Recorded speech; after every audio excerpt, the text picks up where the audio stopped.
Blessé le 9 septembre 1914 par un éclat d'obus pendant la première bataille de la Marne, Léon Hugon fut envoyé à l'hôpital où il mourut du tétanos le 22 septembre 1914, le jour de l'anniversaire de sa femme, qui resta seule avec Gaston, son petit garçon de 2 ans.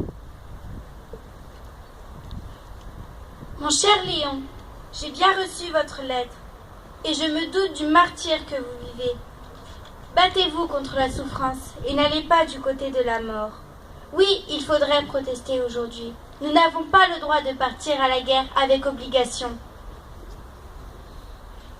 Je ne m'étais pas rendu compte à quel point la guerre était dangereuse et source de souffrance.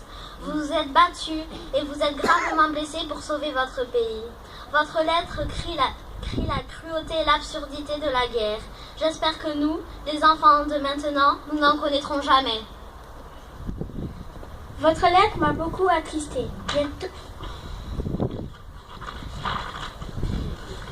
Bientôt vous serez transféré à Agen. Vous pourrez voir grandir votre fils Gaston et le dresser au travail. Je veille sur vous et vous ramènera à la maison dans peu de temps.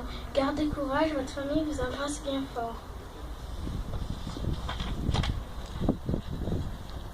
Je sais que vous avez souffert, que vous avez pensé qu'il valait mieux être mort que blessé. C'est grâce à vous que nous sommes libres, que la France est libre.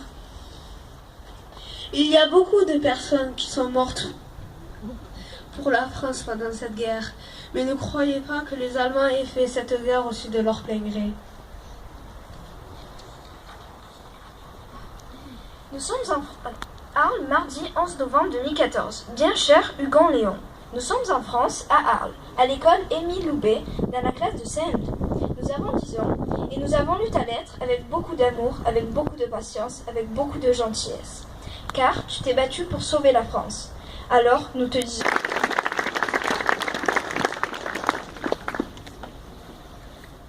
Vous pouvez vous relever, s'il vous plaît. Lecture du message de l'Union française.